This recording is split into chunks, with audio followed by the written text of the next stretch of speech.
মায়েরা আবার কান খাড়া করে খরগোশের মতো শর্টকাট বলে দিয়ে যায়।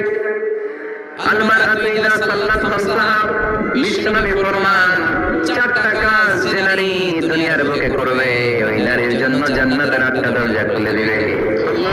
এক নম্বর আল-মারআতু ইযা সাল্লাত খামসাহা, 5 ওয়াক্ত নামাজ যে মেয়েরা পড়বে, 6 মাস